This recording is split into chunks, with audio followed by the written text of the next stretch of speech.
다음에 세 번째 단계 가서는 뭐라 그러냐면은 모든 것의 주인으로서의 사람이 그 주인된 삶을 찾기 위해서는 신격화된 무료의 존재인 수령의 지도하에서만 가능하다. 그래서 혁명에서뿐만이 아니라 일상적인 삶까지도 전부 그 지도자의 를 위한 것으로, 수령을 위한 것으로 규착되게 그렇게 되어 있습니다. 그러니까 이런 억지 이해를 말씀드렸습니다. 이런 그 5가지 사기 수법을 쓰기 때문에 이거를 안 속아 넘어갈 수가 없습니다. 어지간한 사람은. 이게 지금 어떤 사람은 이런 말을 하는 사람이 있어요. 이제 우리 국민들의 의식 수준이 충분히 성숙했기 때문에 이제 우리나라에서 공산주의 이념을 선전할 자유를 줘도 좋다. 이렇게 주장하는 사람들이 있습니다. 그런데 이런 말을 하는 사람은 이 공산주의 이념이 사기극인 것을 모르는 사람이든지 아니면은 우리 대한민국을 적화하려는 북한의 첩자, 세작일 가능성이 많습니다. 왜냐하면은 이 사람이 만일 정말로 우리 국민 수준이 그렇게 성숙돼 있다고 그러면은 딴 얘기를 먼저 해야 됩니다. 그리고 참고 삼아 말씀드리는데 이를테면은 뭐 문학 박사라든지 물리학 박사라든지 얼마나 참 지적 수준이 높으신 분들입니까? 그렇지만 이런 지적 수준이 높은 거하고 이런 사기극에 속아 넘어가지 않는 것은 전혀 다릅니다. 실례를 들어서 제가 검사 생활을 오래 했는데 보면은 이런 유명한 교수님, 박사님들이 이런 간단한 사기에 속아 넘어가서 억울해하는 사례를 너무나 많이 봤습니다. 그런데 그런 간단한 사기 수법에 많은 국민들이 속아 넘어가는데 이 기기묘묘하게 짜여진 이 공산주의 이론, 이념에 속아 넘어가지 않을 수 있다고 생각하는 그거는 그야말로 근거 없는 자신감이든지 불순한 생각이 담겨 있는 거죠. 그래서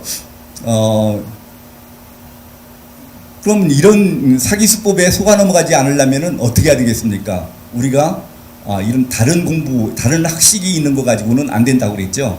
우리가 이념 교육을 따로 받아야 됩니다. 그러면은 우리나라에서는 이념 교육을 제대로 했습니까? 여러분들 제대로 이념 교육 받아보셨습니까? 안 받아보셨죠? 그럼 우리가 이렇게 이념 교육을 우리는 지금 북한하고 대한민국이 이념 가지고 서로 대립을 하고 있습니다. 그런데 우리 대한민국에서는 이념 교육을 전혀 하지 않고 있는 동안에 이 북한과 좌익 세력들은 우리 대한민국 국민들을 상대로 반미 친북 좌경 의식화 학습을 오랫동안 해왔습니다. 반국가 교육을 아주 열심히 시켰습니다. 1980년만 따져도 벌써 40년 가까이 됩니다. 그러니까 지금 20대, 30대, 40대, 50대까지 다 이게 지금 오염이 되어 있는 겁니다. 그러면은 이거를 이념 교육을 해야 되는데 정부라고 그걸 몰랐겠습니까? 정부도 우리가 남북이 대치되어 있는데 이념으로 갈라서 대치되어 있는데 이념 교육을 해야 된다는 사실은 알고 있었습니다. 그런데 왜 못했습니까? 2가지 이유가 있습니다. 첫째는 우선 6.25를 지나고 나서 직후에는 이념 교육을 할 필요가 없었습니다. 왜냐? 6.25 전쟁 때 남북이 전방에서 전투만 벌어지고 끝난 게 아니라 대한민국이 거의 전부가 적치하에 있었습니다. 그래서 국민들이 공산주의 이론은 잘 몰라도 이 공산주의자들의 행태를 직접 다 체험을 했습니다. 그러니까 공산주의는 말이 얼마나 그럴듯합니까? 아까 선전을 잘하기 때문에 말이 다 그럴듯합니다. 그런데 공산주의 치하에서 살아보니까 이거는 듣던 거고 전혀 다른 거예요. 이건 공산주의자들은 상종을 못할 사람들이고 공산당은 이거는 진짜로 막 상종을 못할 것들이다. 그래서 대부분이 6.25 전쟁이 끝나고 대부분이 그런 경험을 했기 때문에 새삼스럽게 공산당이 나쁜 거다, 공산주의자는 나쁜 거다, 이런 교육을 할 필요가 없었습니다. 근데 이 당시는 그래도 사람들이 체험으로 공산주의가 나쁜 거라는 거를 알고 있기 때문에, 그리고 거기다 대고서 공산주의자들이 노동자 농민이 주인이 되는 사회를 만들어준다, 뭐 여러 가지 이렇게 감언이설로 꼬셔도 이게 이론적으로 그것이 왜 안 된다라는 거를 반박은 못해도 체험적으로 공산주의가 나쁘다라는 거는 다 알고 있는 겁니다. 그러니까 이 사람들이 한 말이 자기가 반박은 못하겠고 틀림없이 자기는 저 공산주의가 나쁜 걸 아니까 뭐라 그러냐, 말이 많으면 빨갱이야, 빨갱이한테는 몽둥이가 약이야, 이 얘기가 그래서 나오는 겁니다. 다 알고 있는데 그 말은 그렇게 했는데 언제 지금 뭐 그 자본론을 읽어볼 수도 없고 공산주의 이론을 공부할 수도 없고 그러니까 공산주의 이론은 굉장히 뭐 어렵고 심오한가 보다 하고 있는데 자꾸 떠들어대니까 자기가 아는 거는 안 그런데 자꾸 쓸데없는 얘기를 하니까 이런 말이 나오게 된 겁니다. 그 다음에 결정적인 이유가 두 번째 이유가 있습니다. 이념 교육을 시킬 강사가 없었습니다. 강사가. 그러면은 이념 교육을 시키려고 그러면은 이 공산주의가 왜 나쁜지를 설명할 수 있어야 되지 않습니까? 근데 공산주의가 왜 나쁘다라는 것을 설명할 수 있는 강사가 없었던 거예요. 물론 그 전에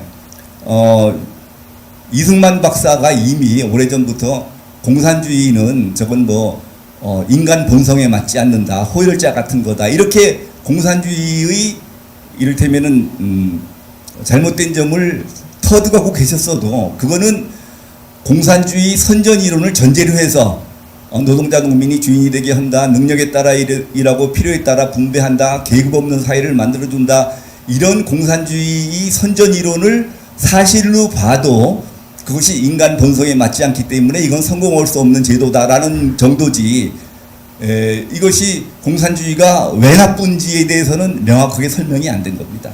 그러니까 우리가 6.25 전쟁 이후에 물론 그 이념 교육을 하려고 학교에서 도덕 시간, 뭐 이런 윤리 시간 이런 데서 공산주의 이념 교육을 하려고 그러면은 강사들이 뭘 가르치냐 그러면은 유물사관을 가르치고 자본론을 가르치고 뭐 노동가치설, 잉여가치설 이런 뭐 자본론의 내용을 가르치고, 그러면은 이게 뭐냐, 공산주의 이론을 선전해 주는 것밖에 안 되는 거예요. 이게 왜 나쁘다라는 걸 설명을 해줘야 되는데 공산주의가 왜 나쁜지를 설명할 수 있는 강사가 없는 거예요. 그런데 그래서 지금 여태까지 그러니까 지금 자본론 같은 걸 강의하고 유물사관을 강의하고 하다 보니까 공산주의가 좋은 제도인가 보다 하게 되니까 공산주의 이론을 되려 선전해 준 게 돼서 옛날에 방공법 위반으로 선생님이 처벌받기도 하고 그러니까 아예 아주 손을 들어버린 겁니다. 예. 그래서 이래서 지금 현재 이렇게 지금 사회가 이렇게 작용해야 되는 지경까지 왔는데, 그럼 지금은 어떠냐? 다행히 공산주의 이론의 허구성을 밝혀줄 그런 이론이 발견이 됐습니다. 그동안 우리가 모르고 있던 것이 발견이 됐어요. 뭐가 발견이 됐느냐? 1970년대에 명지대학교에 윤원구 교수님이라는 분이 계셨습니다. 윤원구 교수님은 나이가 50될 때까지 열렬한 공산주의자였습니다. 공산주의 이론에 통달해가지고 뭐 강의도 많이 하시고 그러신 분이었는데 1970년대 후반이 되면서 공산주의에 대해서 이게 조금 이게 회의를 느끼게 됐어요. 왜 회의를 느꼈느냐?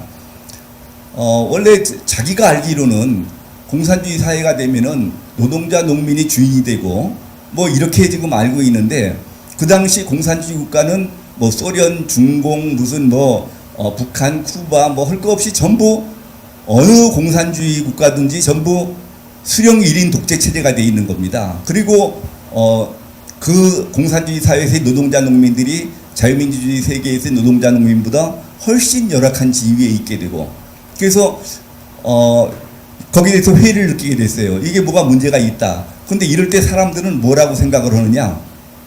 공산주의는 이론은 좋은데 실천이 그에 미치지 못하고 있을 뿐이다. 현실이 못 따르고 있을 뿐이다. 되게 이렇게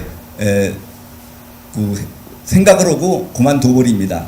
그런데 이분은 공산주의 이론에 통달한 분이기 때문에 그 말을 받아들이지 않는 거예요. 그게 말이 되는 소리냐? 이론이 좋으면은 결과가 좋아야지. 어떻게 이론은 좋다고 그러면서 하나같이 결과가 그 모양이냐? 이거는 공산주의 이론에 뭔가가 비밀이 있는 것 같다. 그래가지고 다시 소련의 정치학교 가서 경제학교 가서 이런 걸 구해가지고 열심히 공부를 하셨어요. 그러고 나서 이분이 발견해낸 것이 뭐냐? 이 공산주의 이론은 이중 구조로 돼 있다. 선전 이론과 실천 이론으로 이중 구조로 돼 있다. 그래서 선전 이론은 그러니까 지금 제3세계 우리들한테는 공산주의 얘기를 하면은 공산주의 선전 이론밖에 들을 기회가 없습니다. 공산주의의 실천 이론을 들을 기회가 없습니다. 그 선전 이론은 어떤 것들이 있냐? 아까도 말씀드렸죠. 노동자 농민이 주인이 된다. 능력에 따라 이르고 필요에 따라 분배한다. 계급 없는 사회가 된다. 이런 얘기들이 있고, 이건 흔히 듣는 얘기인데 80년대 우리 대학생들을 완전히 뿅 가게 만든 그런 선전 이론이 있습니다. 어떤 선전 이론이냐? 자유민주주의는 가짜 민주주의다 하는 그런 그 선전 이론이에요. 공산주의가 진짜 민주주의다. 이 사람들의 논리는 뭐냐?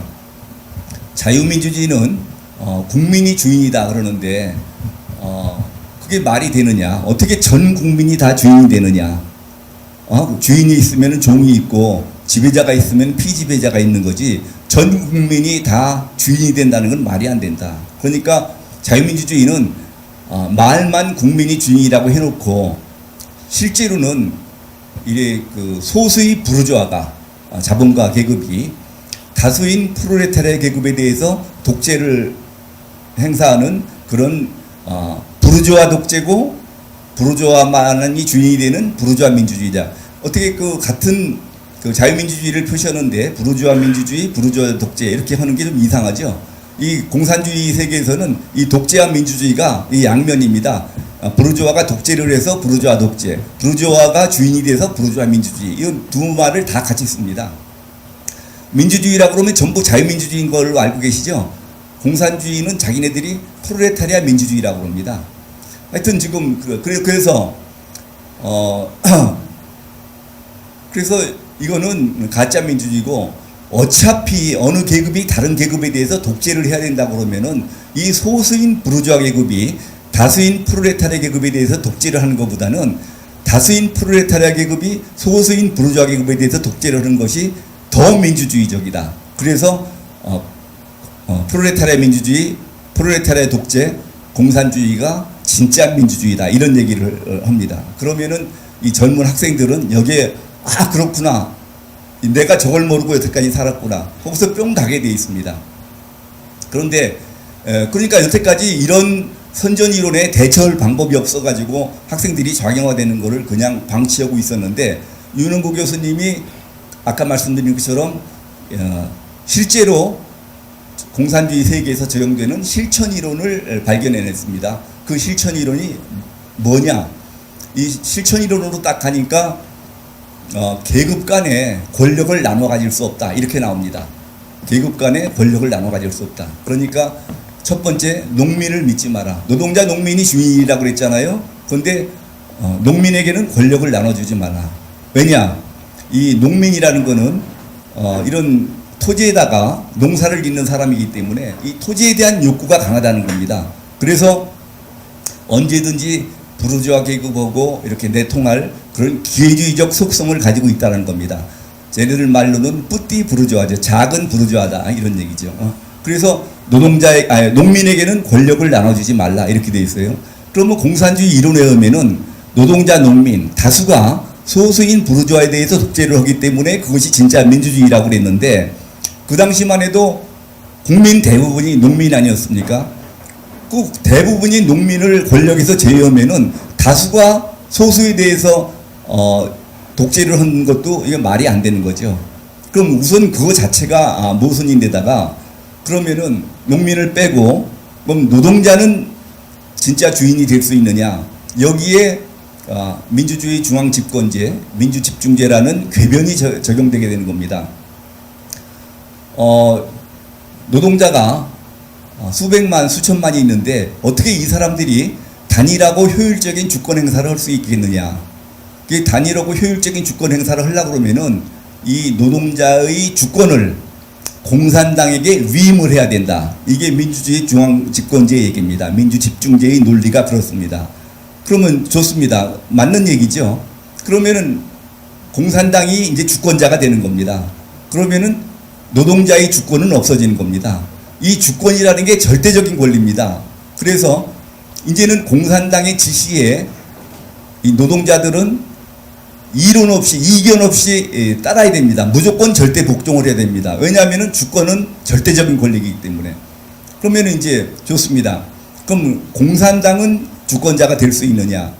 공산당만 해도 수만 수십만이 있지 않습니까? 그럼 이 사람들이 어떻게 효율적인 주권 행사를 할 수 있겠습니까?